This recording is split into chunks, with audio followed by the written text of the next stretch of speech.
like it made its money back and ultimately actually made a profit in the box office. Like, but it's still considered a flop. I think the flop part of it is going to be kind of our focus on like, well, what would be better, like if it was successful. Yeah. I've never seen this movie before because I am afraid of anything that is horror. Like literally, like if I see something that's anything scary, like even the small bit hints of that it might be scary, like I'm like, I can't do it. But I watched it. I really liked this movie. I mean, this is my first time watching it, but I really liked it. I was like, this movie's good. People are dumb. Welcome to Certain Point of View's Another Pass podcast. Be sure to subscribe, rate, and review on iTunes. Just go to certainpov.com. Hey everyone, and welcome back to Another Pass podcast. I'm Case Aiken. As always, I have my co-host Sam Alicia. Hi. And we've got VP Morris here today. Hey everyone, what's up? And today we are talking about Jennifer's Body. Woo. Now, V, thank you for coming on. You suggested this movie. Do you want to give like a quick plug right now for what you've got going on? Yeah, thanks for having me. I'm super excited to talk about this a little kind of like unknown slash, I guess, rediscovered gem in the horror community. I am VP Morris. I am a horror slash thriller award-winning writer and author. I currently just debuted my first novel, Shadowcast, which you can get on Amazon or through my publisher, which is Black Rose Writing. It's available in print or ebook. I'm also around on Twitter and in the Twitter universe just talking about writing and horror and movies and stuff at T Write Repeat. So that's basically my thing.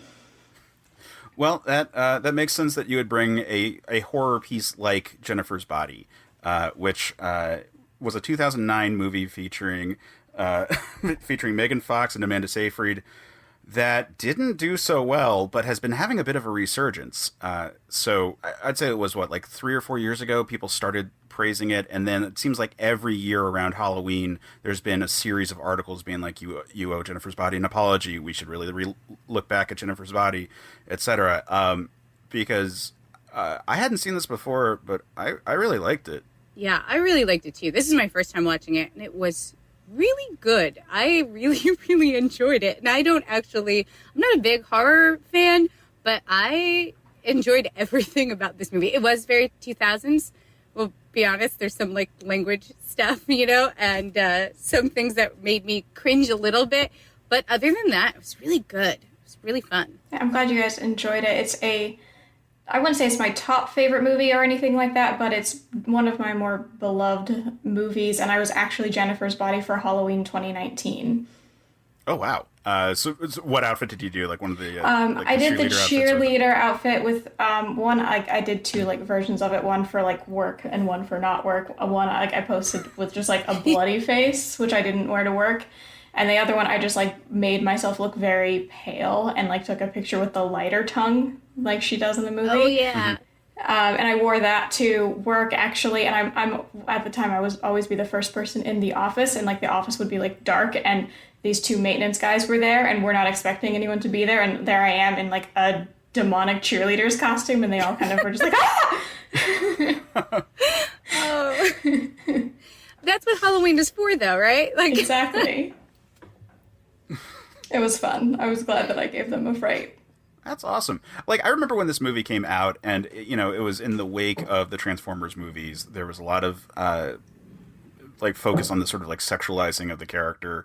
And I didn't really know what to make of it, and then, reviews just weren't particularly good, so I just didn't see it. It just didn't strike me as the type of thing that I wanted to check out. And, like I said, it seems that there's been more attention over time, but what were your all's interactions with it initially, and then how did you, Sam mentioned that she watched it for this, but V, how did you come to actually enjoy it? I didn't really want to see it back in 2008 or 9 whenever it was released. I was 16 at the time and in high school, and I just remember a few ads for it, and I thought it was just kind of for that Transformers crowd, for the teenage boys who wanted to just oogle Megan Fox and be scared by some jump scares, and that's it. And I wasn't as into horror movies as I was, or as I am now, back in high school. So I didn't see it in theaters. I kind of just wrote it off as just a really cheesy horror movie. And then, like I think around 2016-ish, people started saying like, check this movie out, and I decided to go in and give it a watch, and it definitely blew my expectations out of the water, because I was expecting it to be like super lame, and it's not. Yeah, I remember the marketing for this film. Again, I don't really usually go for horror films, so I was definitely like, I'm not going to watch that movie. But I remember the marketing for this film was very focused very much on the fact that the two female leads kissed, focused very much about the sexuality, focused very much about so it was very much geared towards do you like performers? Do you think Megan Fox is hot? You should watch this movie where she makes out with a girl, kind of thing. It didn't, and those things happen. She is attractive. She does make out with a girl. So it wasn't a lie, but the movie is definitely a lot more than that. And the marketing did not do it justice at that time. Definitely. That's what they focused on a lot. Yeah. One thing they did bring up that I remembered, and I think it was just sort of like a weird time in the career, was that this was a Diablo Cody script. And she had just won an Oscar for Juno. She was super big on her career, but also it was right at the time for the sophomore movie that sometimes is a hit, sometimes is a miss, but everyone's always kind of looking to pick it apart. And that's what this movie was. So it was definitely sold on that, but because it was such a different type of movie, I think people just weren't really ready for it. I agree. There's a lot. Yeah, Sam, you called out a lot of the writing in it being very 2000s. I think it was also just very of that same style that we saw in Juno, where it's very constructed to be hip. Oh yeah, she called a BFF a biff. And I was like, that's weird. Is that a regional thing? It's a Minnesota thing. Okay. No, I'm joking. I have no idea. I don't think anyone has ever, at least as far as I know, teenagers from 2008, I don't remember ever hearing Biff. I've only heard BFF. I feel like it's a thing that like what up, my fellow kids moment, that they think that this is a slang that kids are using that it is not. Yeah, there was a bunch of things in there that I felt were written as slang that we, and I say that loosely because I was a little older, but I was still young in 2008.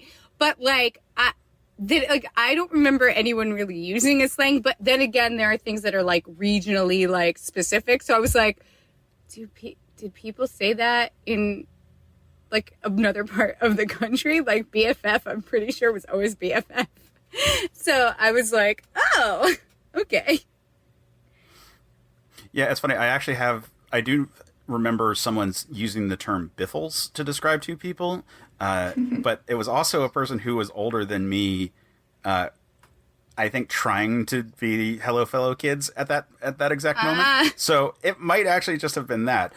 Diablo Cody wasn't old when she wrote this movie, but she was a young woman in her 20s as opposed to a teen, and I feel that when you're trying to write that kind of dialogue, you're picking up enough and then trying to sort of extrapolate beyond that point, and because it's in a work of art that people are consuming as opposed to in casual conversation, the sort of gradient of what people normally say versus people kind of make up and use the wrong words, and language just kind of changes all the time in conversation, and there's a lot of context and so forth that you're accepting of. If it's a one-off thing that doesn't, if fetch doesn't happen, you still understood what fetch meant. Yeah, it actually made me think of fetch. I was like, stop making Biffle try to happen. This is fetch. This is fetch. Well, and the fact that Amanda Seyfried is in this is also really making that connection happen. If anyone of our friends said that in conversation, we probably wouldn't have really thought too much about it, unless it became a thing, and in which case we either would adopt it or make a point to reject it in conversation. But because we're seeing someone say that was this is the script, we're more judgmental of it, if it actually fits the criteria of regular lexicon. Yeah, it's hard to catch that that it also, we're now over 10 years out from it, so it will always sound a little bit cringy, and it's too old to seem modern, and it's too young to seem nostalgic or classic yet. The way watching Casablanca, we're not oh, old words. We're oh, that's remember those old days. And with this, it's kind of just like, oh, I remember being cringy and emo in 2008. It doesn't have like the same, like, I don't know, the gloss of nostalgia just yet, or of pleasant nostalgia just yet. Yeah, I wonder how it would be taken by someone who is younger and wouldn't have been in the teen or above sphere when this movie came out. Like, would they take it, like, would someone who was in, like, grade school be like, oh, it is so true, because it's, like, close enough that the elements that are anachronistic or just, like, artificial wouldn't feel off? And would people who come from post that just sort of take it that way? The way that we look at, like, Grease, which is a period piece and isn't super reflective appropriately of the 50s, 60s. Like, it's trying to be, but, like, it's still also an artificial, it's a musical. And we just sort of, like, are like, yeah, that's fine. That works. Will we eventually get there? Maybe. I mean, I'm curious as to what, yeah. I mean, like, Generation Z now, like, is obsessed with Friends, which is, like, obviously even earlier than Jennifer's Body, and some of that, like, is clearly far more outdated, and they seem to still love it. So I'm wondering if the younger generation would find it interesting. And also, I mean, even though, like, I mean, I'm 28 and I feel really out of touch with the teens of now. And I feel like if, you know, I think I'm about the same age Diablo was when she wrote the script. Like, I would have to really do some, like, research as to what is a slang right now. And I think that, you know, even if she was still, like, under 30 or under 40, it still takes, like, some effort to get back into that, like, high school state of mind. Yeah, and I think she tries to make up for the gaps by being, edgy's the wrong word, but being aggressive. Like, if you have really, like, biting kind of sarcastic comments, it feels appropriate for the style of movie that you're making, regardless of if it's, like I said, if the lexicon is appropriate at the time. One thing I kept finding interesting, so this movie came out in 2009, and this is going to be me being a phone geek for a second, but I have this whole thing about, like, how, like, 2007 is sort of, like, the sweet spot for, like, period pieces right now, because it's, and again, this is not a period piece, but, like, because 2007 is right when smartphones became available, but not common. In this movie, no one has a smartphone, but it's just, like, we're just on the cusp of that becoming a thing, and that would have drastically changed a lot of elements throughout this, because we're relying on lack of information, people constantly having issues gaining access to, like, each other, because, like, horror movies rely on being, like, cut off and separated from people and not, you know, unfamiliar with information. And it was just, like, so fascinating to me to watch this movie and be like, we're almost to the point where these scenes couldn't happen anymore, but we're still with it at this time. Yeah, there was a lot of flip phones, which were very annoying to send text messages with. I mean, you could, but... And a lot of very decisive shutting of the flip phones. And I kept on being like saying to my partner, being like, I really wish I could do that now. Like, just to decisively be, this call is over, click. Yeah, I miss the flip phone a lot. And yeah, I like that it actually doesn't have the smartphone technology in it yet, because in horror movies that are made, like, post... the iPhone being everywhere, you always have to come up with an excuse for why people aren't just, like, Googling what's happening or calling the cops, and it's always just like, oh, we're out of battery, or oh no, service unavailable. So at least there's no, like, annoying moment where we have to have that explained, why people aren't just being able to Google the occult and that she has to go to the library to figure it out. Yeah, and like, this movie has, like, commentary on how that the internet is kind of changing things. Like, I did really find the scene where she talks about that, like, the library has a very small occult section really cute. But earlier in the movie, we've got the one girl who says, like, it has to be true. It's she on says Wikipedia. the Wikipedia too, which is which I actually really liked, because people did do that in 2008 a lot. Yeah. I wonder if they're friends on the Facebook. Yeah, exactly. At least that one was called the Facebook at the time. But like that, so, like, and that felt very much of the time, because, like, Wikipedia was so new, everyone was like, you can't trust it. And, like, I'm not saying that it's more trustworthy today, but, you know, I think people understand how to take it in as, like, all right, well, this is sort of an interpretation of information, and you can go to sources that are on that. Like, I don't feel like anyone either overvalues or undervalues it. I feel like we kind of found stability in our approach to Wikipedia. But then later, Adam Brody, when he's, like, talking about the satanic ritual, he's like, yeah, I got it from the internet, which is a botched version relative to the one that Amanda Seyfried finds in the library. Like the book is accurate and has all the extra details, versus the internet one is like sort of this like clipped half version. So there's definitely like a distrust of the internet in this piece. Yeah, absolutely. It's like, the internet's not exact. Like, he messed it up. He should have double checked his sources. Yeah, if he had the actual print book, then maybe, the ritual wouldn't have gone awry. Yeah, maybe he wouldn't have created a demon. Yeah. Or maybe he wouldn't care because ultimately he still got despite stuff changing at the very end, like, he got what he wanted from the ritual. Like, the only thing that really happened because it was botched is that there was a lot of collateral damage, and I don't think he would have cared. Yeah, he didn't seem like the type that would have, like, at all. He had one goal, to be famous, and it was only going to happen through Satan because there are too many indie rock bands. Yeah. Which I found delightful. Just wait till Spotify, dude. Just wait. Yeah, because you can only make it if you're on Letterman. That was the other dated, like... Yeah, or on the radio, too. Because, that's where everyone makes their break nowadays, is on the radio. God, such a specific time. But, so now we've started dropping, like, characters who are in this. And I do just want to, like, bring some attention to, this cast is amazing across the board. Like, person after person who popped up in it, I'd be like, holy shit, holy shit, holy shit. Adam Brody was, like, the first one, but this is, like, right after the OC. So, like, very much was, like, I was expecting to see him and stuff. But then we get J.K. Simmons. Not a huge surprise. He was in Juno, so like not too crazy. Chris Pratt, who had not broken out in any kind of like big piece at this point. So this is really early in his career. At the very end, we get the cameo by Lance Henriksen, Amy Sedaris. Like just a fucking amazing cast. Like I don't think there was anyone who was who didn't go on to being like kind of big, except for the kid who plays Chip. Hasn't really done a lot since. Like he's a working actor, but hasn't had like a huge breakout role. Yeah, it's a great cast. I have to say I do love Chip's hairstyle of that like Bieber bang toss thing that was popular back then. I absolutely love that. Like almost all the guys have that like frayed bang that you can just like whenever, I don't know, to display emotion, they'd always do that flip thing. It's like, oh, high school. Yeah. Well, it's coming back because of the pandemic. Yeah. The soundtrack is really good. I have mixed feelings on that it is named Jennifer's Body after a whole song and doesn't feature the song. And I don't know where I fall on that ultimately. I don't love the name, but at the same time, I can't think of a new name for it that would be better.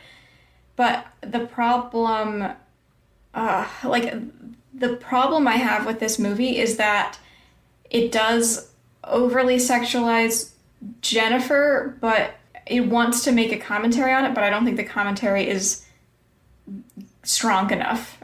I don't know if we're just like not culturally aware enough yet, because Me Too hadn't happened yet, but it felt like it kind of wanted to have its cake and eat it too, that it would appeal to people who wanted to just see an attractive woman be a demon, and while sort of like making a commentary on like female friendships and, men taking advantage of women.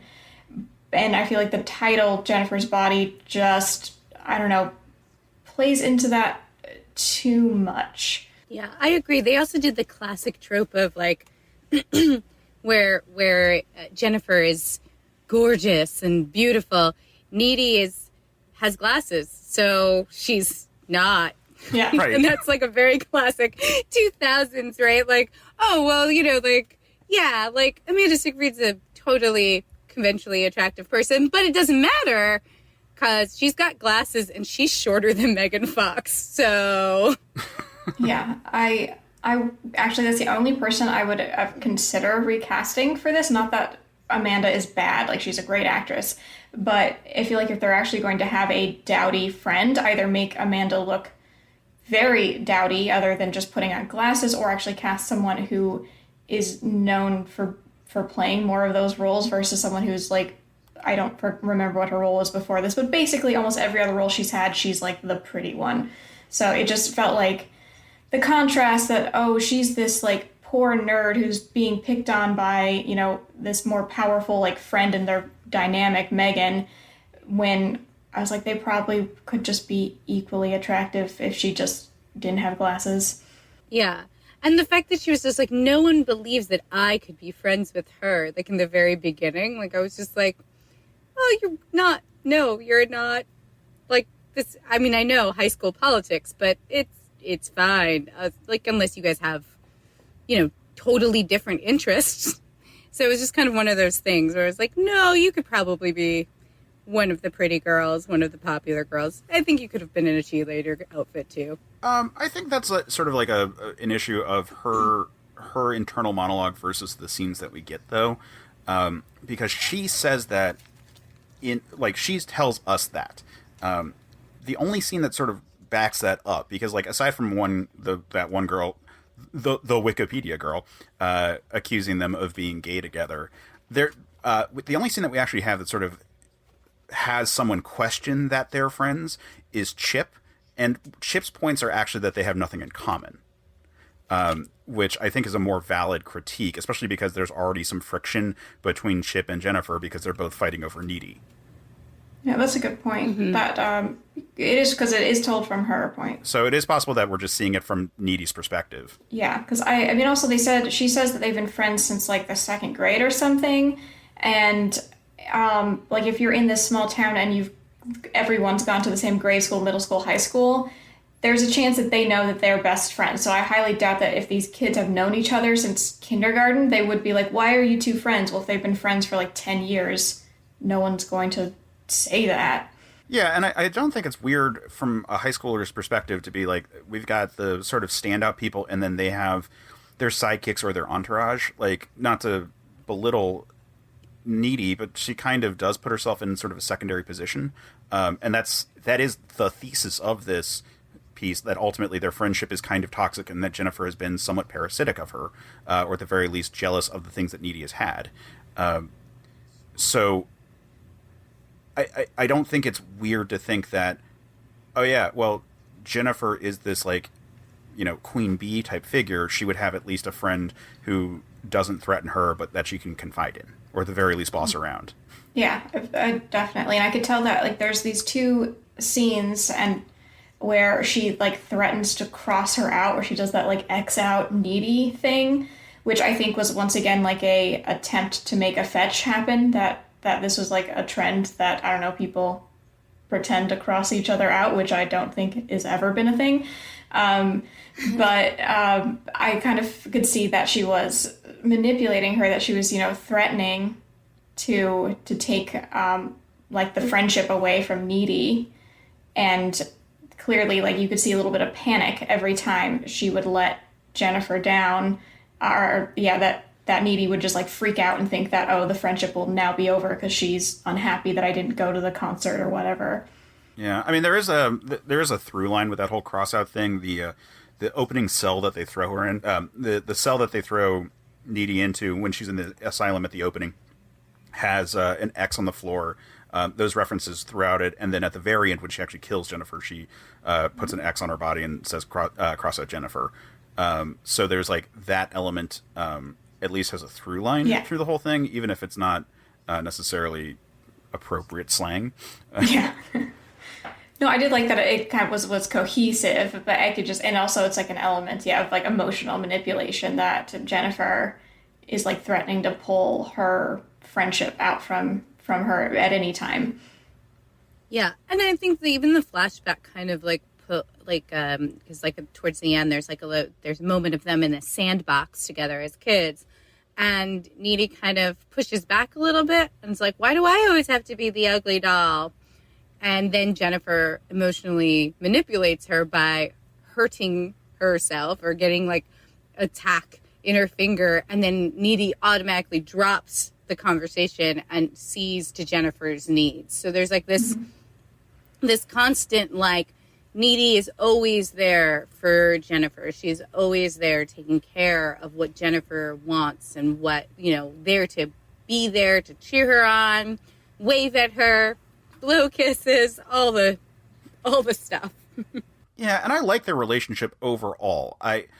When we get into sort of like what our speculations on what we could have done to fix it would be, I have some thoughts about that, but like I like their dynamic. And then circling back to the title, I don't like that the marketing kind of just cut out Amanda Seyfried completely from this. Like, the original trailer didn't even feature her. The second trailer, it's mostly just her coming off as, like, trying to warn everyone about Jennifer, but it's, like, very Jennifer focused and very sexual focused. Like, there was a clause in their contracts that said they had to be okay with the kiss scene being in the marketing material. Like, I find that part insane.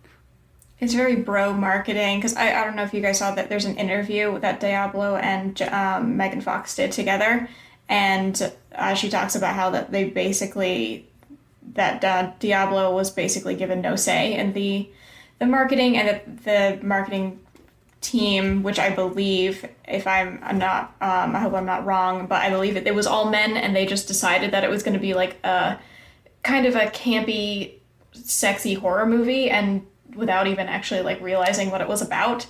Especially, I don't know if you've seen, there's the poster of Jennifer sitting on the desk in like a schoolgirl's uniform, and it says like high school's hell in the background or something like that, and it like that's not even in the movie. Like the other ones where she's a cheerleader, at least that's in the movie, but it's like they clearly just took this idea of like Fox hot plus horror movie is this, and it just totally. And then, of course, they take the kiss scene out of context, and then it just makes it seem like it's going to just be this. And, of course, they're using bisexuality as a, like, not a talking point, but as, like, a sensationalizing it. They're not, they're clearly not being respectful of the idea of people having more than just, straight as their identity. They're just being like, look, two girls kiss, watch the movie. Yeah, exactly. Yeah. I kind of wish that the title. Prior to so I gotta be honest, I didn't realize it was a song. I went and listened and I was like, oh yeah, I know the song, but I didn't realize it was a song. Like when I watched this movie, I was like, what the fuck is the point of this title? Like, and then my partner was like, oh, it's a whole song. I was like, oh, okay, but like it's. Part of this is that it's the time of the radio, and so like a lot of times music would come on and I wouldn't really pay attention to who it was by. And then part of it is that I don't think it works really well in this movie. Like, it doesn't really describe the movie very well. It was the working title, which is fine, but I really feel like they should have changed it and had something that was like more selling of the point of like this toxic friendship kind of component than of like, oh look, isn't she so hot?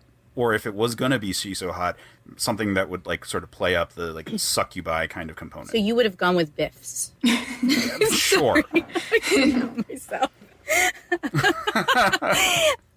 No, I think you're right, and it's sad because the movie itself has got some really great elements to it, right? And it's got some really, although not completely like drawn out, I think the way that it would be done today, but there's some really great elements, like the fact that Megan Fox's character Jennifer, when she gets into this van with these guys, she just keeps insisting like, oh yeah, I'm a virgin, I don't know how to do stuff, as if the virginity is going to protect her, like it's this wall of protection, and it's not, right? Like it ultimately gets her killed anyway. So there's like a small commentary on that. Like what does this even fucking mean? What is virginity and why do we prize it so much?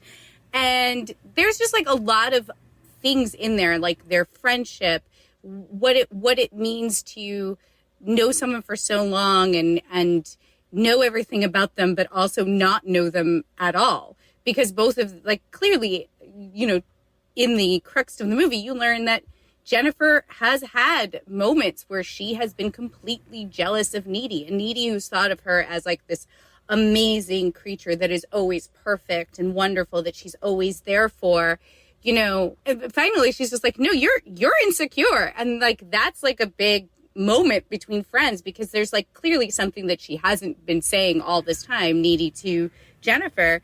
So there's like a lot of really good elements. It's just not quite as drawn out, and the marketing was terrible, just terrible. So yeah, Biffles, yeah, BFFs. Definitely a better title. Definitely helped with and better marketing, which we'll get into.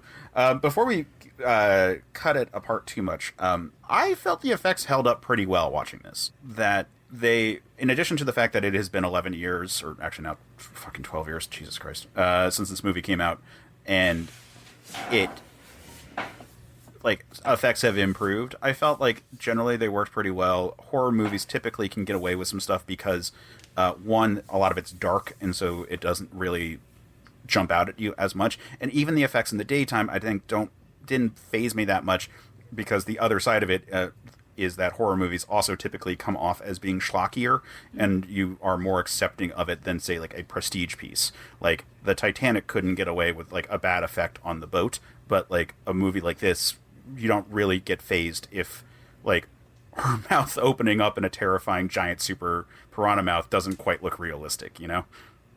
Yeah, and I think also whenever there's, like, stuff with demons, you're kind of like, well, it shouldn't look natural to you. I mean, like, so I think there's also just, like, a level of, like, suspension of disbelief when it comes to certain elements when it comes to horror, because you're like, well, it should look freakish to you. Like, it should look wrong in some ways. Like, your brain is okay with that, like, processing that. I would say the only thing that kind of annoyed me was when they did, there's the scene where she is eating the lovely emo kid. Craig? Is his name Craig? I feel like his name was Craig. It's Beaver from Veronica Mars. The character is Colin. Colin, yeah. I was close. I got a C name. I'm very proud of myself. So, because I'm really bad with names. But when she was eating him, the shadow on the wall, like, her silhouette was, like, really distorted. It was a very distorted female body. And I was like, you know, like, it would have been cooler if they had, like, decided to, instead of make it, like, just bring in her waist to an impossible size, made it into a demon shadow, so that you at least got, like, a very cool, like, it's okay for it to be distorted, but can it be a monster? Like, I think that's the only thing that I would have done there, because it was, again, like, that whole, like, it's just talking about, it's just reference to her body, like, oh, she's so impossibly thin, like, oh, she's so hot. Like, I was just like, no, like, you can distort the shadow, but, like, have a third arm come out of, like, her back, or, like, some fangs, or, like, I don't know, make it spider-like, you know, freak me out a little more, even though I hate horror. Oh, God. So go on. Yeah, that would actually be a good idea. I didn't even think about that. I like how that it was shot, that there was, like, the candles, and then just the backdrop and the silhouette, and also it coincides with Needy having sex with her boyfriend, so it's like these two, like, paradigms of, like, a healthy relationship and one where Jennifer is, like, consuming a boy. I just thought that was a really cool, like, back and forth, and that's, like, when she gets that apparition, like, vision of Jennifer, like, crouching over the dead footballer. And that is one of my favorite, like, scary moments in the film. Yeah, I thought that scene was pretty great. And I also thought her boyfriend being like, what, am I too big? Was hilarious. Yes. Yeah. Or in that same scene when she gasps because of the connection, and he just, like, smiles for a second, like, was such a great, like, visual gag right there. Yeah. Like, yeah, that's all me. And it's like, no, buddy, it's really not. She's seeing dead people, literally. Yeah. I mean, you can find a lot of information about some of the special effects, just to sort of nip that one off. Like, I know that, like, because of producers, they were trying to find the right balance of, like, sexy and scary with some of that stuff. So, I don't know, like, I think they did. Like I said, I think it looked fine. I think that nothing about the effects detracts from the movie. And, like, yeah, sure, it could have been scarier, but also, would the movie have been scarier? Like, it's not, like, ultimately, I wasn't scared in this movie at all. Like, I enjoyed it all, but, like, there was never a scene where it'd be like, oh shit, something's gonna happen. Yeah, I didn't have to pause and hide at any point. So yeah, no, it wasn't scary. Yeah. I mean, it's not, I have a pretty high tolerance for horror, so this was not even, like, touching on the scary parts, but I do like the scene where she is, the first time she's, like, possessed, and she shows up at Needy's house to eat the chicken, and, like, you just don't know where she is in the house. That's probably the only time where I actually felt any sort of tension or terror around whether or not Needy's in danger, even though I know she wasn't, because I've seen it before. But I just liked the scene of, you know, that she's there, but, you know, Needy's kind of just walking around the house in kind of your typical horror teenager fashion, not knowing that there's, like, danger nearby. That made me also think, just randomly, as my scared reaction, like, what? I know why they don't, because you have to build the tension, but like people turn on the light. Like if you hear something in your house, turn on the light. Like I was just like, why are you walking around this quiet, like dark house? Like turn the lights on. That's just a personal note. Yeah. Or at least turn on your phone's flashlight. Oh, wait, it's a flip phone. Yeah, that was probably the scariest scene in the whole thing, because I was like, what's going to happen? Like, how are we going to see her? And it was too early for something to happen, and also, based on the framing device, we know that that Needy is going to be fine at the end of this movie, or at least physically. So we knew it wasn't there, but it still was like, it's really creepy. How are we going to see things? And then, then we get that like very bloody Jennifer eating chicken on the floor and then vomiting prickly blood, which was the creepiest thing. Like as just a dialogue thing, because you don't really see it. It's just like this black vomit. But when she describes it later, is the worst.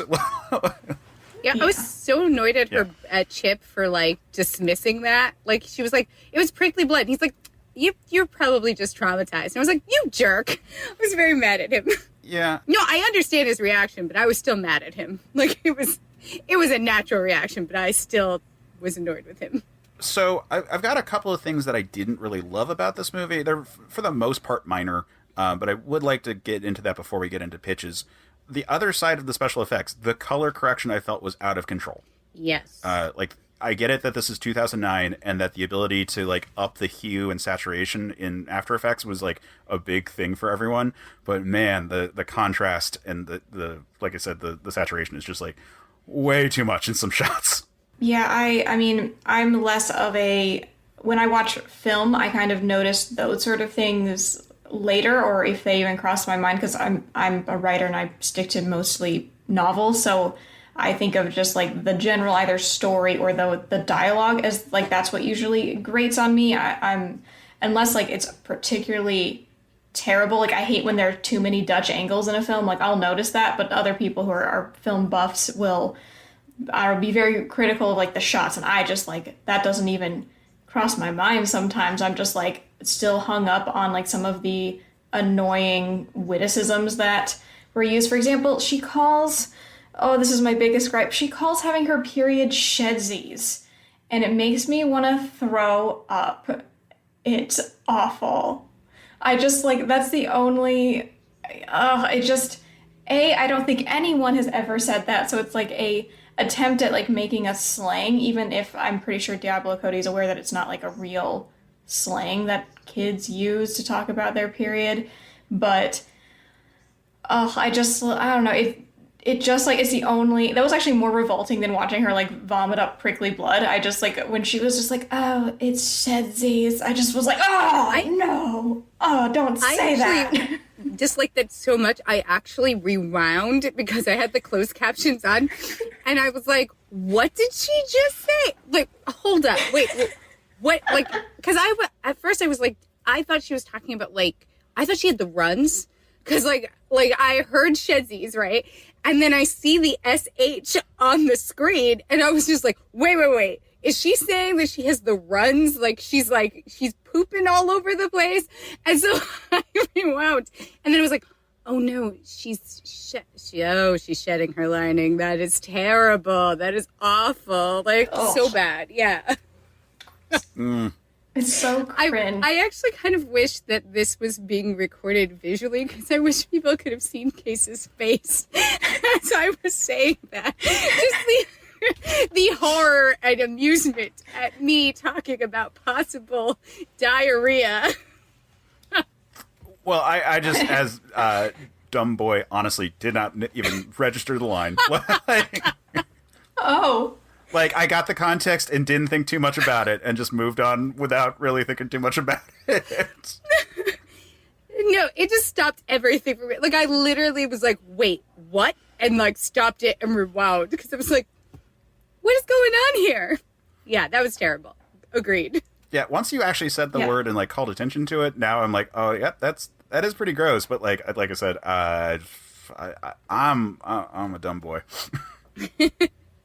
Yeah, I just that just what it went over. Not over my head. It went over the like suspension of disbelief, where I can like believe that there's this somewhat vapid mean girl who uses like her own slang words, who would, use like Xing you out and all these other kind of like silly little phrases. But I have trouble, demon or not, any woman when asked why are you so warm being like Shedsies. Like I'm sorry. It can't, in this world or the next, it doesn't happen, and I just no. Just no. And the same with getting stabbed and her going, my tit. Yeah, that line was removing both of those. Really terrible. Yeah, it's just, I mean, it's and it's also not to shit on Megan's performance or anything. It's not her fault. I just feel like it was just like over the top for the like dialogue. Yeah, I mean, I think that's what like Cody just kind of goes for. Like I said before, it's edgy feels like the wrong word, but it is the right kind of idea. Like I think that she has a lot of like lines that are there to be shockingly acerbic. And her characters are usually like very, very snarky in ways that oftentimes you're like, oh fuck, to the point of Shedsies. Like the one that stood out to me was that I fucking despised the 9/11 shot joke. And like, it's probably like, it might just be a surface joke. It's probably making fun of the bar and the type of town they're in, where they would have a shot that like, you got to do it real quick. Otherwise it turns icky and brown, like, which has like, there's no way they would phrase it that way without it being like kind of a racist joke on top of everything. But I just thought it was so tacky and poor taste, like regardless of like if they're making fun of the people or if they're just making fun of fucking 9/11. Either way, like those kind of lines were just like, fuck, man, don't need it. Yeah, there were definitely some lines in that bar that I was like, oh no, that's not okay.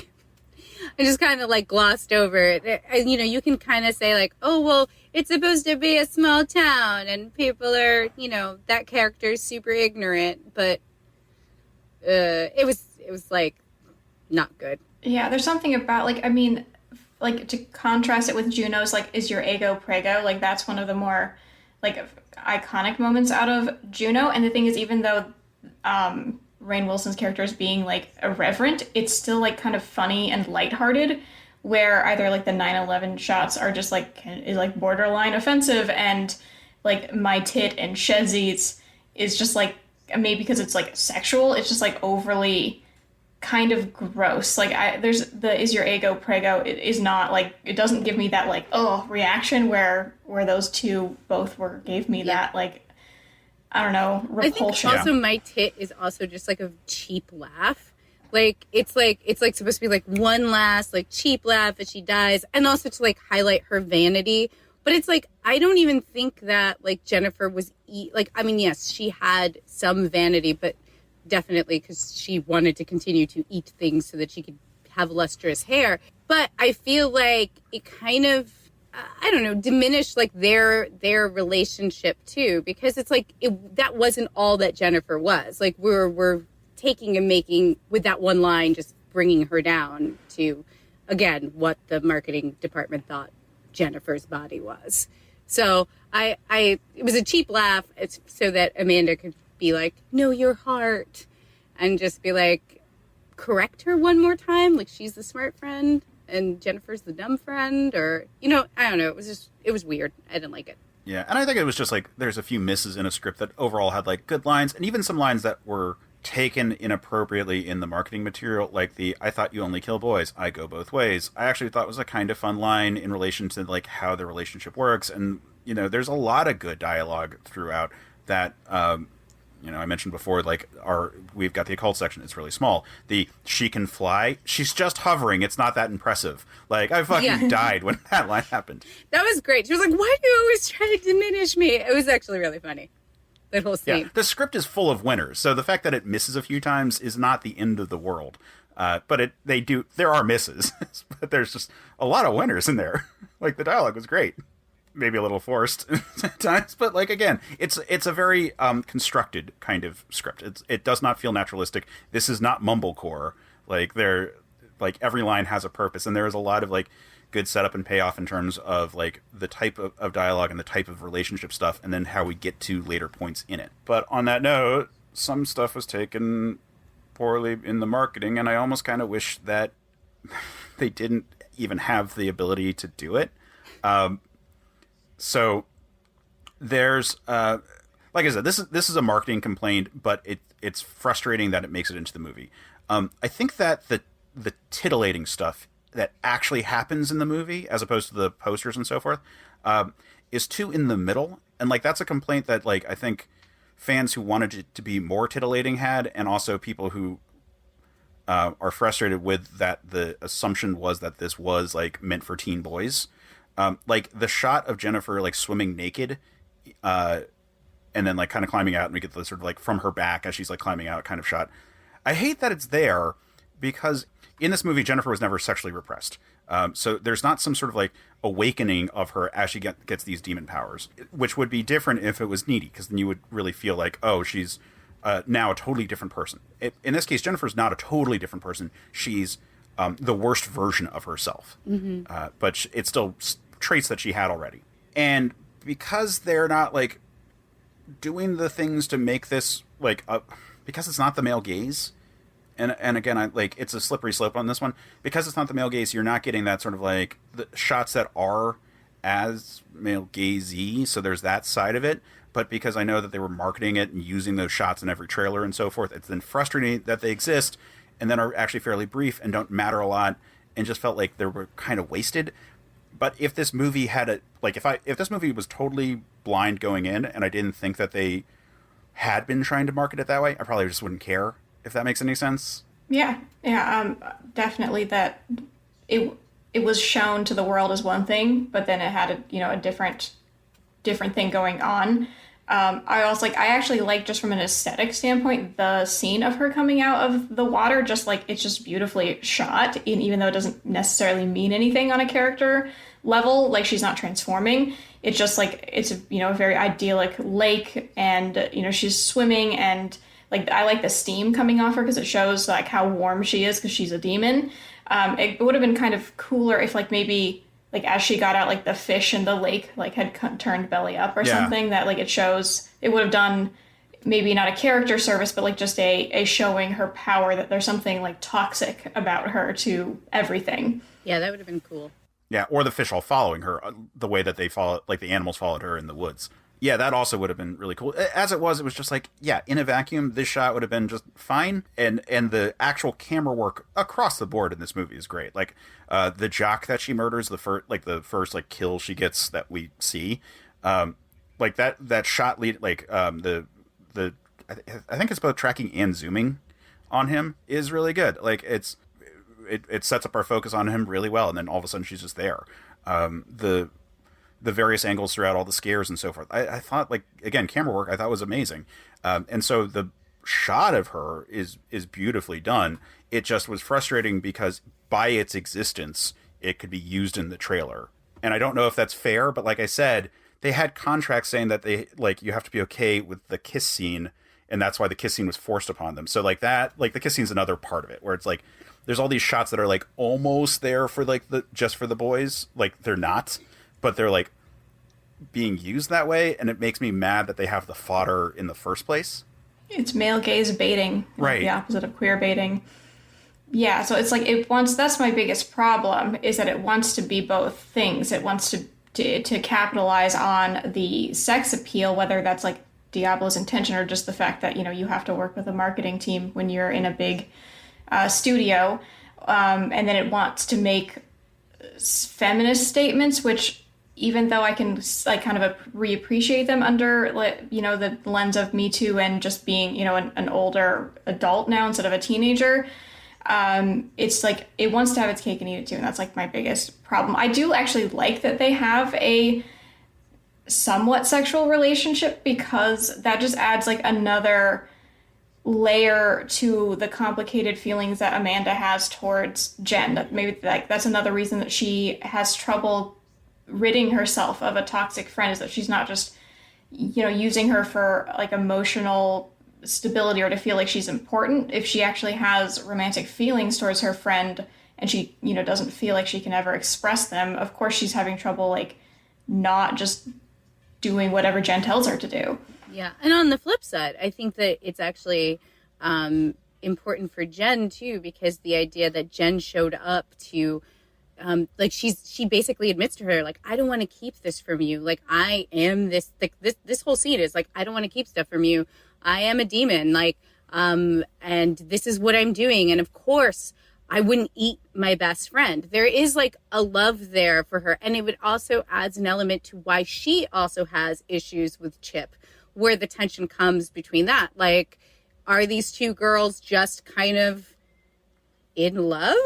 Like, there is like, and there's like this hint of that, like there is an attraction between the two of them. I think that is perfectly okay.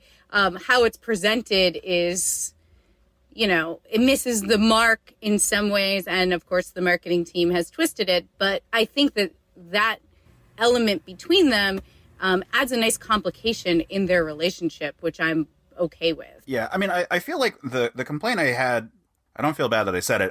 I do feel that like there's an element of it being a metaphorical version of the, well, if you didn't dress that way, they wouldn't have harassed you / done worse kind of situation. And I do want to be very clear that I think it's just this very slippery slope of the type of movie that they were making, knowing the type of producers and like whatnot that was pushing it and how it was going to be sold. And it's really tough. And I don't know if there's a good answer if you were the director or if you were the writer or if you were the actors in this scene on how to not make it rough. And I think they probably did the best they could, but it is also just like, fuck, well, you're also right. Because... like I like their relationship stuff. I like all this stuff. And I think that if it came out right now, we would all be like, look at this great scene discussing like women's relationships and so forth. And like under the, using tropes of a horror movie, but it just is like, I remember how people were talking about it then. I remember how it's been sort of depicted over the years, and like all of the people involved have had redemption arcs since. Right. I think also where your point is absolutely correct. Oh my God, I can't talk. Is that although there's that implication and that tension, it's not really explicitly told, so it's implied, right? So if someone wants to read into it that way, they can, but if you want to remain obtuse about it, you can just be like, oh, two girls made out, like Beavis Butthead laugh kind of thing about it. So I think in general what you're saying is correct. Like, this is a moment where the production itself decided that this is not something that they're going to actually fully express. They're going to express it, but like not go all the way with it, right? This is not a lesbian storyline. This is complicated, non-committal feelings if you're looking for them, and it's a makeout scene when you're not. So you are correct in your assessment that like, yeah, this is like totally baiting. This scene is just fodder in the water. Yeah, like, I'm not going to pretend that me, a 36-year-old, mostly straight cis white man, didn't like sit up and pay more attention during the kiss scene. Like, I was reading articles about this movie as I was watching it, and then all of a sudden I wasn't for that scene. Like, that happened. But you know, like I said, it also felt weird that I had that reaction. If that also makes any sense. I don't know. I mean, I feel like when we get into like our like speculation, most of the response is going to be the marketing, right? Like, it just was sold wrong as a movie. Yeah, well, my other bigger gripe is that Jennifer is a victim of the band and she doesn't get to avenge herself. And that's like, I mean, it's a bigger change altogether, but I didn't like that, even though the other quote unquote Avenger is a woman, I didn't like that someone else was like righting the wrong for her. Like, we have this super powerful demon who wants to eat men. I wanted her to eat the band that did this to her, as like, I mean, even though they don't, you know, sexually assault her, but I feel like it could be like a metaphor for a sexual assault because of like, she's a different person afterwards. It's, you know, she's even more sexualized after it happens. She can't talk about it. And yet she has to die and someone else has to avenge the wrong against her. It almost is like a woman in fridge moment, even though the avenging person is also a woman. It just, I would have liked to see them get their comeuppance from either of them, but particularly from Megan as kind of almost like a final feast of like all 5 band members getting devoured by her. Yeah, like, because I think that it kind of depends on your interpretation of what happens to Jennifer. Like, does she die when that happens, or is she transformed when that happens? Like, like it's a demon possesses her and is like the animating force, but she has a lot of elements of Jennifer. Like, still is very true to parts of her throughout the movie. Like, she doesn't just have her memory; she actually seems to have her feelings and so forth. Like the fact that the breaking of the the Biff bracelet or Biff necklace, pardon me, is what like shocks her enough that like has her be open for a second for Needy to kill her. Like, those are elements where like, no, this is still Jennifer. And so in that sense, like, yeah, I agree with you. It would be nice if she had more agency in the finale. Like if Needy fed the band to Jennifer, or something to that effect. Which could be interesting. That's actually my pitch. My pitch is just to change the ending so that, like, Needy basically helps her get the revenge she needs. Because I think, like, at the end of the day, like, killing boys in your town is all good and well, you know, and whatnot. And there is this element that I wasn't, like, super stoked on, that this idea that and again, like, it's fine that they have a complicated relationship, but the fact that Jennifer purposely went after a boy that Needy thought was cool and was very obsessed with Chip and very obsessed with kind of like undermining her Biff, if you will, for like the second half of the movie. Like, there was very much this idea of like, I'm, you know, oh, you thought he was cool? Oh, okay. And like, again, if the implied romantic value is there of like, I want to remove the guys from Needy's life so that I am the person that Needy leans on, fine. But if this is like another like woman undercutting another woman, then you get into a gray area that I'm not particularly like happy with. And then on top of that, like, Needy ends up killing her best friend because her best friend killed her boyfriend. And so there's like, not just because she needed to be stopped, like you need to stop, like you need to stop murdering people in town because it's not right. Like, she like shouts at her, you killed my boyfriend. Like, she's not going to tattle on her this whole time. Like, she knows that basically Jennifer is going around eating guys so that she can continue to have shiny silky hair. And because they're BFFs, she doesn't do it, but she crossed the line with her boyfriend.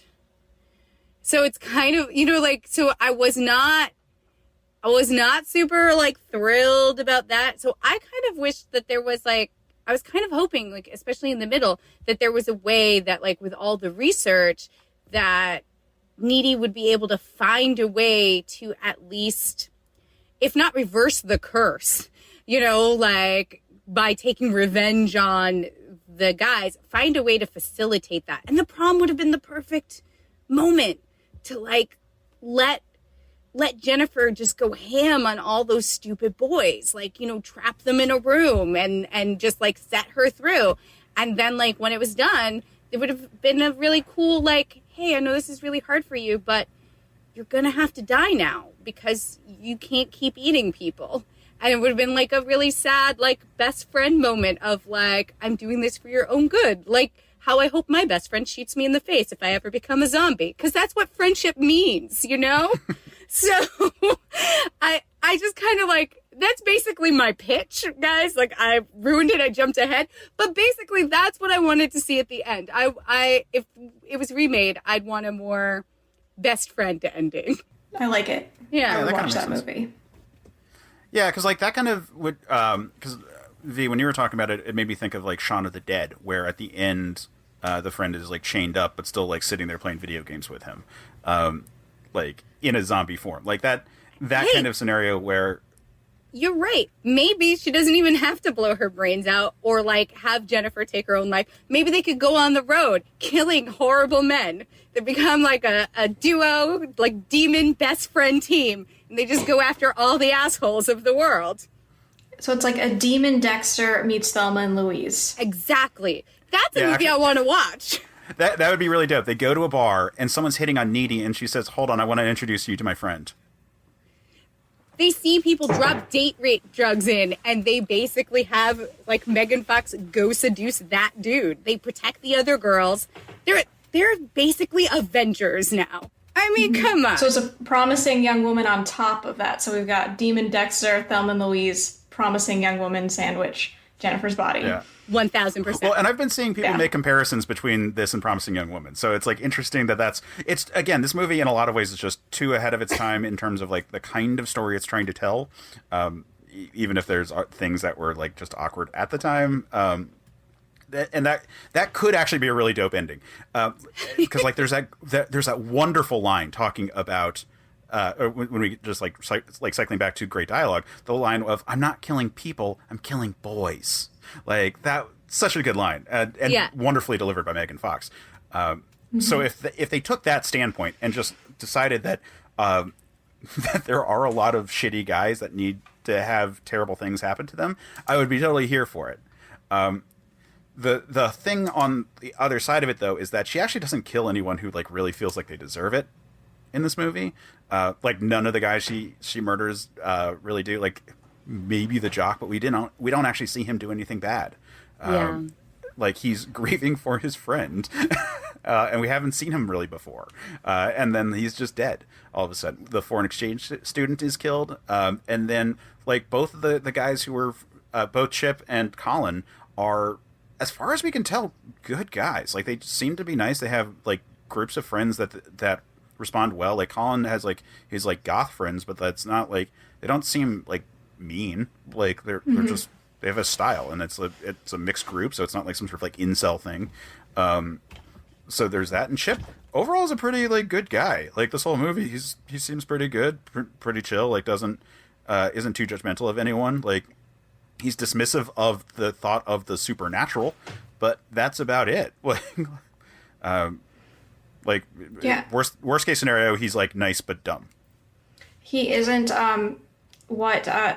I don't know if you guys follow the Dead Meat podcast, probably not if you're not super horror fans, but they call this particular type of character a Bush era sex pest, which is like basically all the guys from American Pie who were just like these smarmy guys who pressure their girlfriends to have sex, and he is not a Bush era sex pest, which I very much appreciate, even though we're in the Obama years at this point. It just was some of those films, there's that like leftover American Pie vibe, or just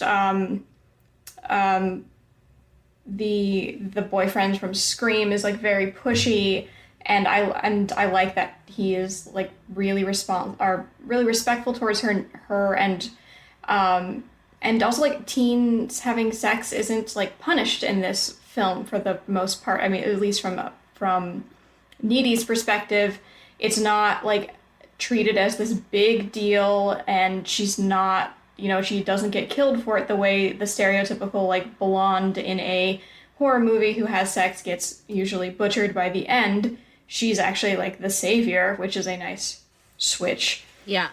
I think that's true too. I really liked one of the lines in the bar that I really liked was Megan Fox talking about how she wasn't even a virgin for anal, and then talking about how it made her uncomfortable and sitting on, was it cold peas or something like that? Yeah, peas, and she had to she couldn't go to cheer practice the next day. Yeah, and then like Amanda's just laughing at it, like it's just such a like a girlfriend moment, like, oh my god, really, like it was just kind of like something that was said, like it was just like, hey, this is like a truth that's happening to me, and it was just kind of thrown out there, but there was not really like, it wasn't like, Needy was like, oh, Jennifer, how could you say that, like completely scandalized by her friend, and it was just like a very normal, like, we talk about this stuff all the time kind of thing. So I liked that.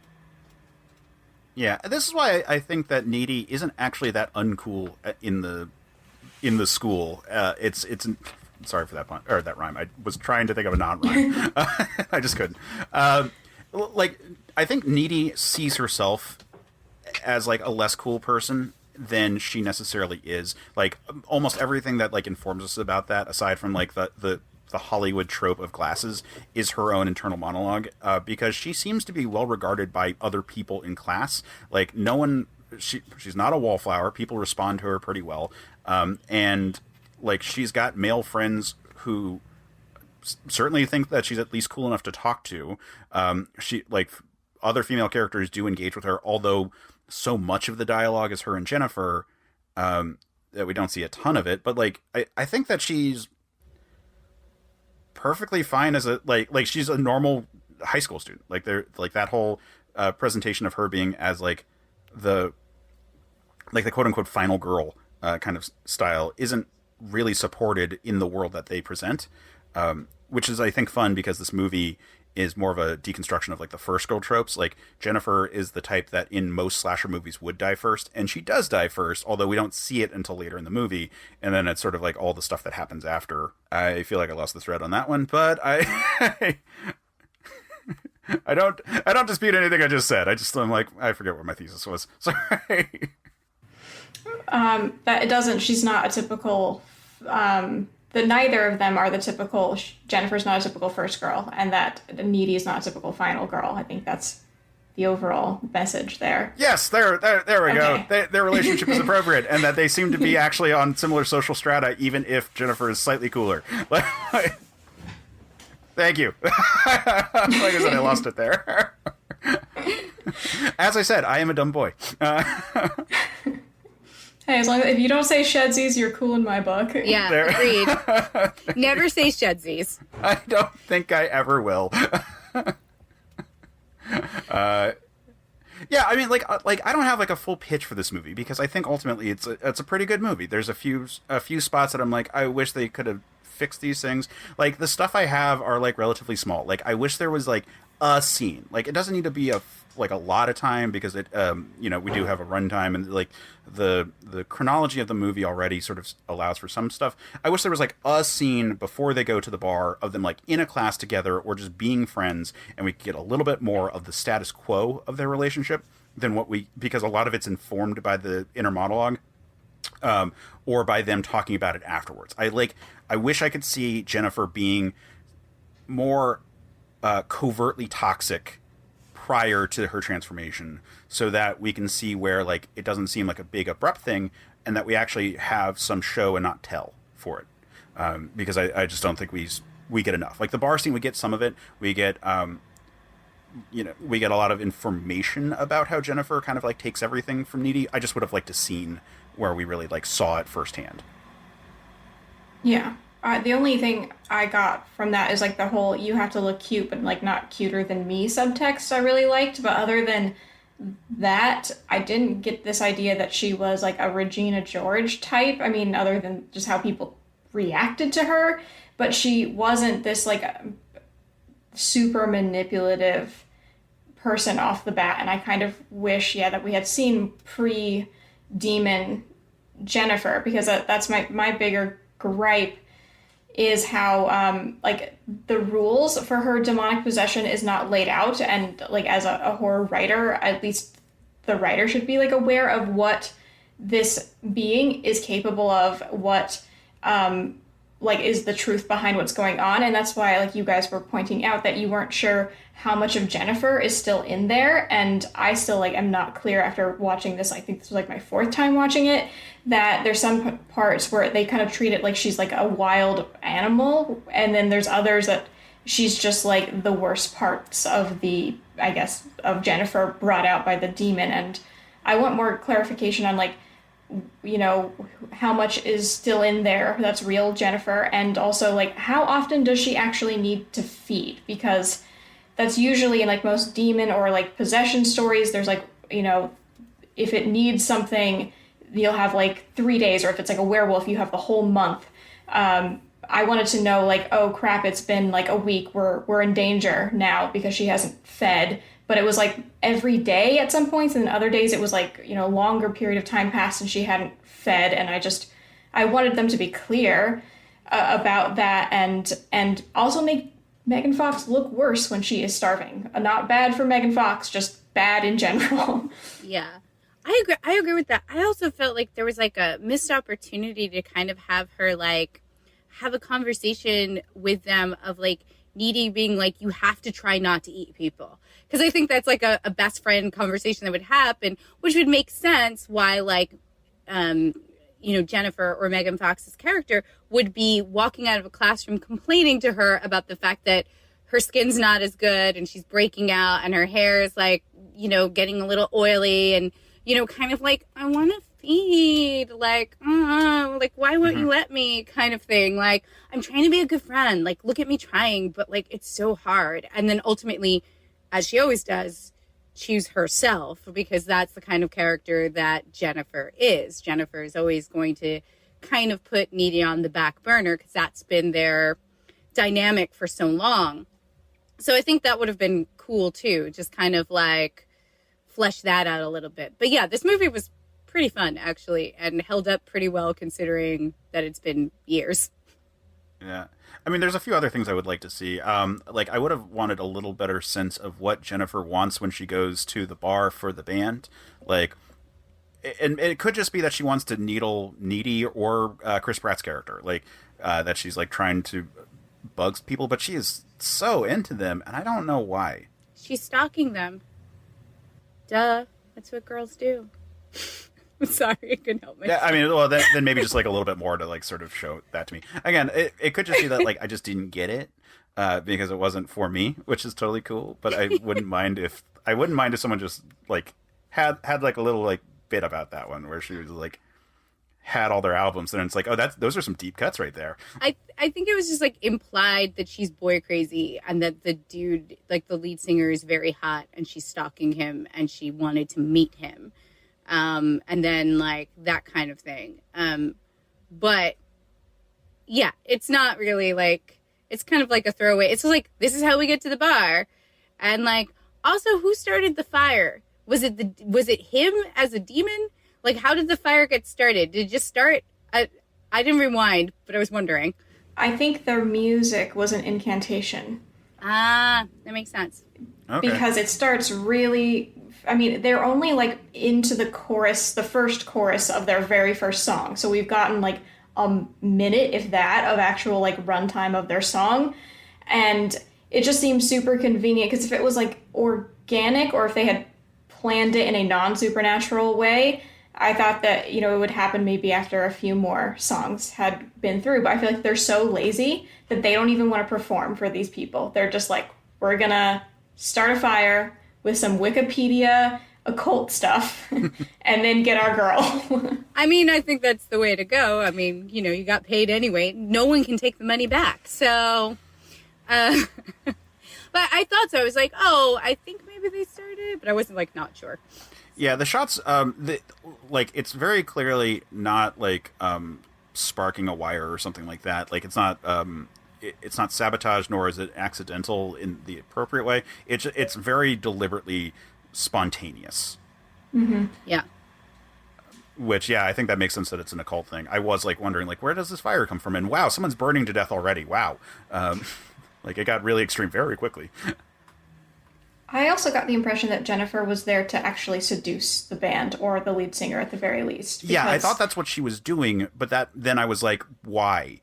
Because they're like just a band playing at a random bar. Because she's already done everyone else in town. Case.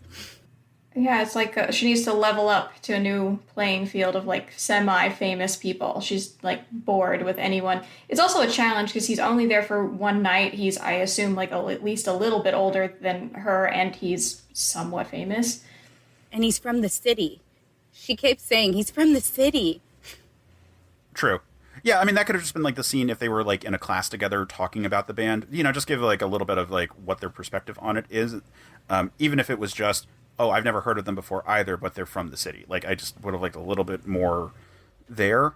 Yeah, just because, like, she seemed very thirsty for him before it all happened, and I was like, oh, okay.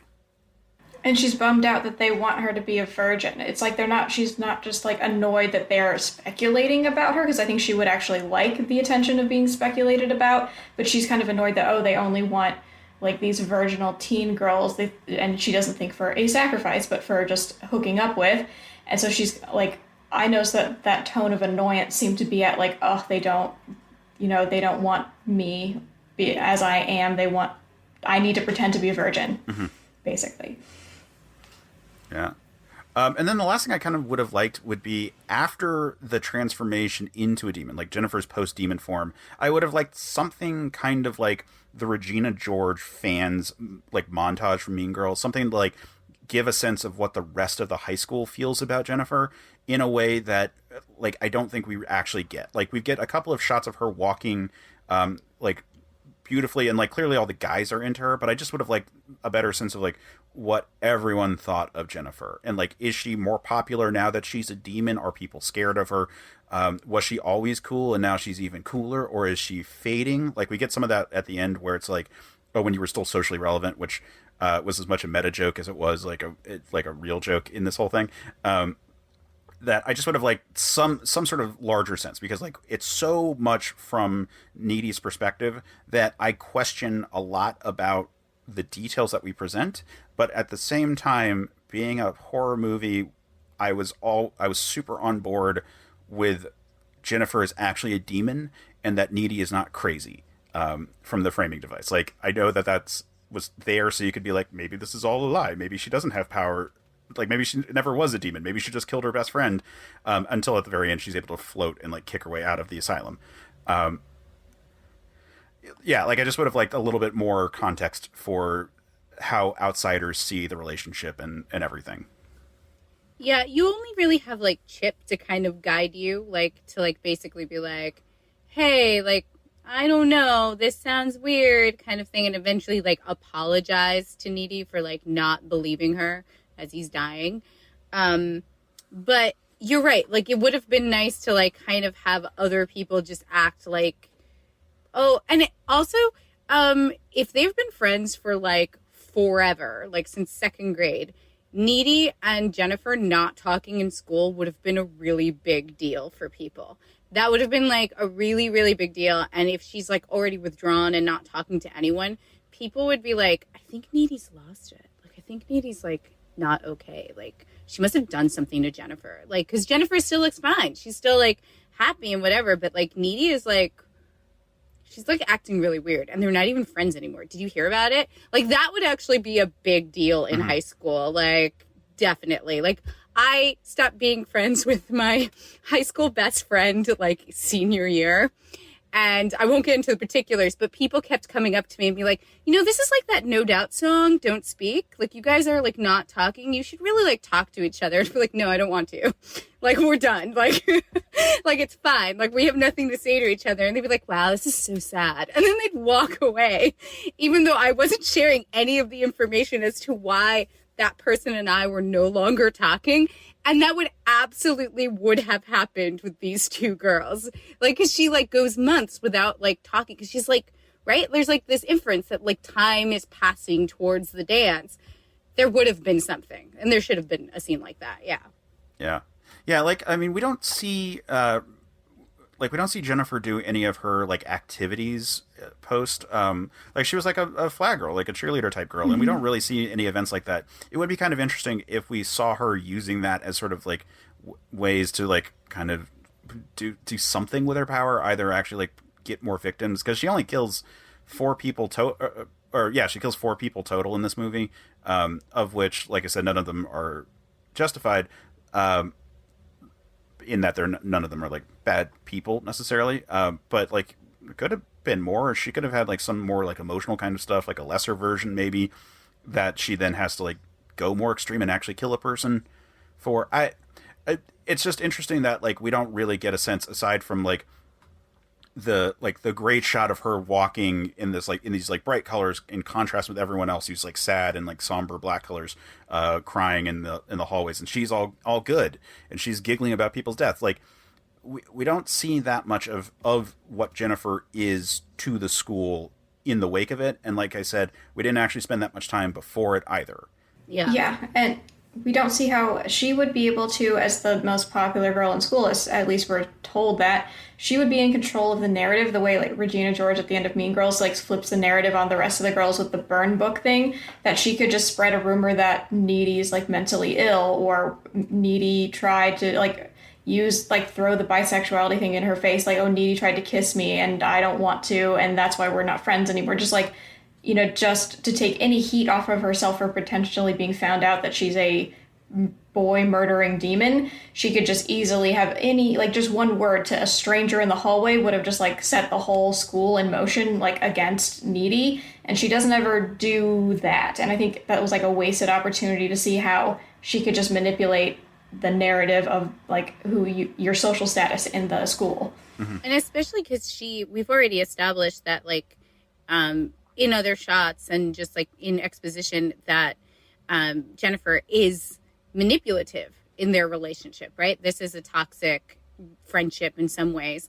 And if the demon brings out the worst parts of her, then manipulation would definitely be something that would come up to the forefront. So why wouldn't you isolate Needy further, especially, if she's not specifically, willing to play by your rules kind of thing. So, yeah, I think it would be necessary, or I think it would be needed. Yeah. You know what actually be a really fun way to sort of end this movie, to like kind of nail the version that we're talking about? If at the end of it we did get she feeds the band to Jennifer, and maybe Jennifer's too far gone. Like maybe we get like a few more deaths and like Jennifer comes kicking and screaming or something.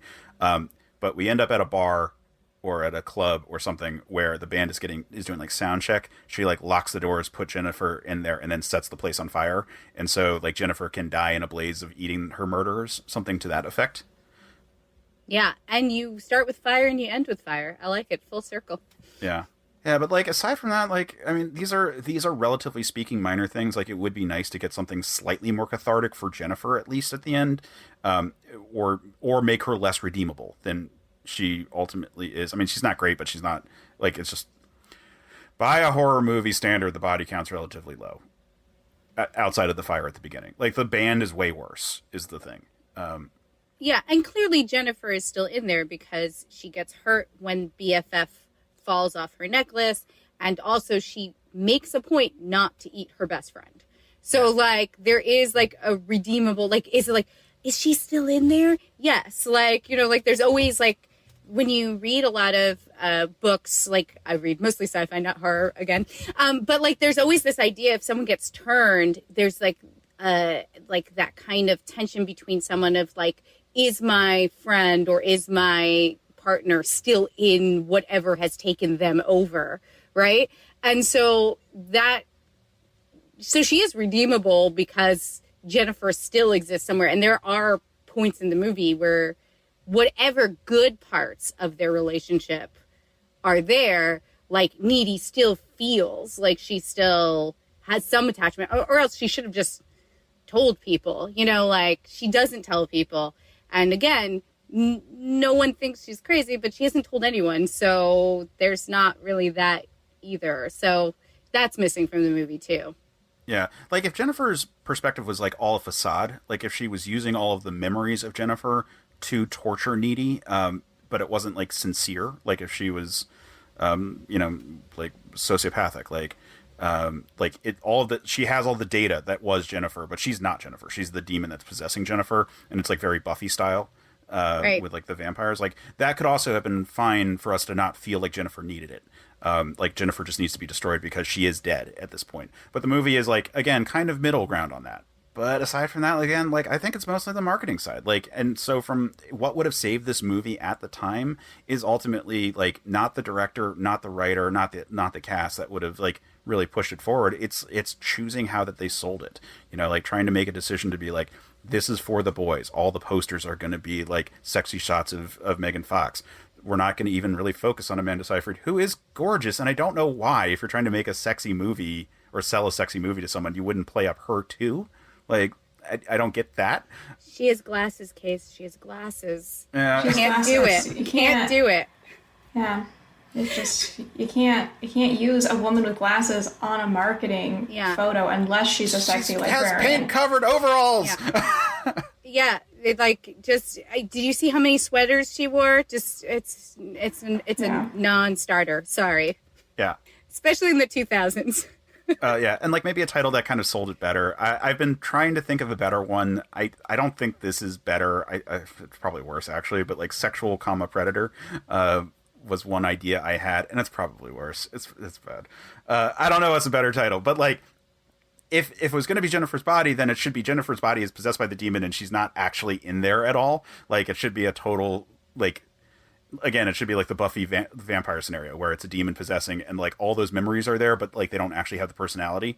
But Jennifer still is in there as far as we can tell. So a title that kind of sold better that this is a worse version of this person and that it is a story about two girls in this scenario as opposed to a story about boys getting eaten, I guess, because that's collateral damage. Well, I have a slight. Is it okay for me to do a pitch real Absolutely. quick? I have a slight change. So actually, this is a title I was saving for like one of my own works that I will hopefully eventually write. But I would potentially name it Damsel, but spelled like damnation. So like damsel. So like instead of her being a damsel in distress, and like playing on the fact that she's a demon, she's damned to hell. But I would actually kind of change a bit of. I don't like the opening in prison, like record scratch, how did I get here trope, even though it's not like as corny as like the 90s sitcom version of that. I don't even like it being from Needy's perspective all the way. So if I were I like what all we've been talking about to basically keep the bones of it and just make those little changes. But if I were to do like not a complete rewrite, but a script that's different than that, I would actually start with Jennifer's perspective and give her some more humanizing perspectives that, we don't even see her parents or her backstory. Maybe she like has taken on the role of being like the sexy mean girl because, that's what she's been taught by her mom, that's like the only thing that a woman's good for is being pretty, or just, like kind of maybe see the background pressures as to why she feels like she has to be the mean girl, because like in real life, generally the women who take on that role in high school are actually very unhappy. So it would just be interesting to give that, like, if we're going to sexualize her at any point, you still have that humanity off the bat that she's she's more than just like the sexy swimming lady who gets out of the water naked. So I would keep it through there, and maybe if she has her own feelings of bisexual attraction towards her best friend, maybe there's some of her dealing with that. So it would kind of play out the same beats, but we would just see everything through her perspective, or why she feels this need to be so mean to Needy, get more off of that she sort of almost needs her for her own emotional validation, and then give her the opportunity with maybe Needy's help to kill the guys who did this to her, and maybe undo the spell at the very end, because there's that moment that Amanda walks by where the devil's kettle lets out, and like the whole mystery is that this thing, like, oh, it's a mystery, but she solves it. Maybe that she has to like go to the end of the devil's kettle to like undo the spell or something of that, that they can sort of just like reverse it by finding where everything kind of falls through. And because like I don't want her to die, because there are too many of these stories where like the victim of some sort of assault gets revenge and dies in the process, as like almost like a way to like cleanse themselves of everything, which can be poetic, but I would want Jennifer and Needy to like live and potentially kill the boys in a way like you said with a fire, that no one would actually ever suspect foul play, and they just can move on with their lives. Yeah. A happy ending for all. Yeah, I do like the idea of like getting the demon under control as a kind of a modern trope that we've been seeing, like the sympathetic vampire, the zombie, but it's just like, yeah, every now and then we need to have brains, kind of thing. Like this could be kind of a fun experiment here, and it's certainly the right time for when those like started, like those kind of stories were starting to pop up frequently, and it would have been probably kind of nice to have that, because again, like Jennifer is a victim, and the fact that we have so much of her makes it feel weird that she has to die by the end. Yeah. Did you have either of you seen Santa Clarita Diet? It's on Netflix. It was like a 3-season run. It's excellent. I highly recommend it. It is one of my favorite things that's ever been made. But the mom, played by Drew Barrymore, becomes a flesh-eating zombie, and but it's done in such a unique way, but they end up killing like pedophiles and white supremacists to feed her, and they have like a locker of meat to like keep her satisfied, but so she can function. Like after she's had like a leg of a Nazi, she can like, she's a realtor, so she like goes on and shows a house to a person, and it's like everything is normal except she has to like, they have to procure like horrible people for her to eat. And that could be like a good thing too, is that maybe they don't fully exorcise the demon and they have to like keep like a little meat locker for Jennifer of Human to give her some sustenance every once in a while so she can do her normal day-to-day activities. Yeah, I was familiar with the premise for Santa Clarita Diet. I didn't watch it because it came out the same time that I had gotten into iZombie, which is a very similar thing, and also I was just watching that at the time. And like that's the same basic idea, except it's more of like a procedural like detective story, where like they eat the brains of people to get information about, or rather like the titular zombie character is going through like eating the brains of people who were victims and to find out what's going on and like solve the case of how they died. Also kind of a fun sort of like, these are all like fun takes on that idea, and like it would have been kind of cool to do something similar here where they start like pegging the bad boys or something like that. Yeah, send them on a road. Have them eat people from now on. No, I think that it's a great idea though, like having more of Jennifer in the storyline, because we just honestly, we only know her from Needy's perspective, and so when Needy stops being her biggest fan, then all that's left is just mean, sexy Jennifer. And that's, it is what it is. Again, the movie's fun and it holds up, and I wasn't too scared. So if you avoided it because you hated horror movies, you don't have to. You can just have a good time. Yeah, it's not a perfect movie, but like I was really happy I watched it. Like the next day, it's like, yeah, there's a lot I really liked. And like I said, the cast is good. It's got a good soundtrack. The camera work is great. The scenes are dynamic. Like I said, the saturation's turned up a little bit too high, but that's not the end of the world. It was 2009. That was the style of the time. And like it was a fun film that was severely underrated, which is a bummer. And I'm glad that people are taking another look. And I'm glad that in this case we were able to take another pass. Oh, he couldn't name drop. I was like, I know it's coming. Like I could feel it. I could feel it in my bones. Like I was like, he's about to say it. Yep, he did it. Wasn't where it started. Well, it was where it ended. I was so happy that I got there. You're so pleased with yourself. Again, I wish people could see your face right now. V, thank you for bringing this movie to our attention, because it's one that I had been wanting to watch for the last couple of years as people started to get more introspective and more regretful of the way that they took the movie at the time, and Megan Fox and all of that. Like, I think that pop culture has come around and realized that we kind of did them all dirty. And so I'm really glad that I had a good excuse to finally watch it. So thank you for bringing this movie. As a person who never watched horror, I really enjoyed this. So thank you. Thank you so much.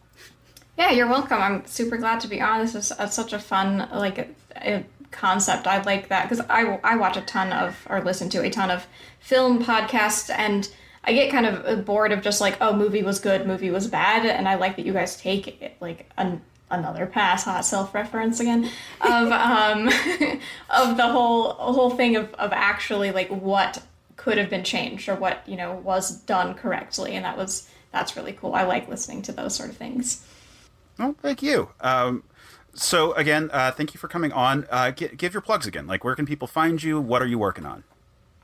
So you can get my novel Shadowcast. It is actually about a woman who starts a true crime podcast to solve the disappearance of her best friend from high school. But little does she know someone sinister is listening in the whole time and messing with the investigation. So that can be found on Amazon, Barnes & Nobles, and through my publisher, Black Rose Writing, and I'm on Twitter and Insta at TWriteRepeat. Awesome. Again, thank you for coming on. Sam, where can people find you? Right here at Another Pass. Woo! Yeah, right here. Just find me here. Yeah, it's true. You can find Another Pass on Twitter at Another Pass. You can find me on Twitter at Case Aiken. You can find the other shows that I do at certainpov.com. I've got a bunch, but there's a ton of great shows there. I'm going to give a shout out to Let's Rewatch because our mutual friend Pat Edwards is the one who made the connection here, and he is a great bloke. He is a writer, but also a host of Let's Rewatch, which is a fun show where they also look at old movies, but from their perspective, it's we haven't watched this movie in 10 years. Does it still hold up? And it's really fun to sort of see how they're, before they watch the movie, kind of like thoughts, like expectations, and then the post effects, and where they really get to say, oh no, that didn't, or yes, it did really well. So that's a great show. The cast is great. All the people on there are super fun. So that's a fun one to check out. But there's so much to find at certainpov.com. We've got a ton of great shows. You can also find a link to our Discord server there. We're actually doing this call on Discord right now, but you can just find your way over. We're sharing memes. We're chatting about the latest like pop culture nerd stuff, and with all the different topics we have, you'll find someone who wants to engage with you about like any sort of nerdy topic. So it's a great place to go. Check it out. You can also find more episodes of this show there. Sam, take us home. Next time on the show, we'll be talking about Highlander 2: The Quickening. But until then, if you enjoyed the show, pass it on.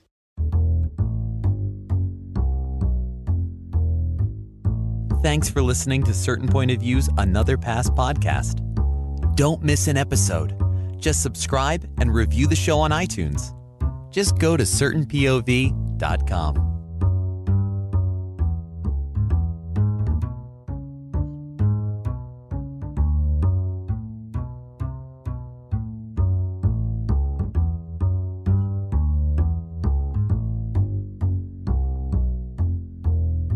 Hey everyone, and welcome to. Wow, I just almost did Men of Steel. Pardon me. I have recorded too many podcasts this week. Our editor is like putting together a supercut, or threatening to put together a supercut of me fucking up the intro. So I hope he does. Please, we'll see what happens. Do so. This is certainly fodder. You could just send it to me. Just send it to me. I'll give you my email. I want to hear it. We've made difficult decisions. And there are still more ahead of us. 2 people aren't enough to save the galaxy. We need the toughest, Smartest. deadliest allies. We need you. We need you to join us. And listen to Reignite. A Certain Point of View podcast about storytelling Love. and Mass Effect. Join us every other Thursday as we fight for the fate of an entire galaxy. You can find us everywhere you get your podcasts. Or at certainpov.com/reignite. We're counting on you. We should go. Man, that movie was excellent. It really was. Totally blew my expectations away. I know, right? Now I really want to tell everyone about it. But I'm not sure how. Yeah.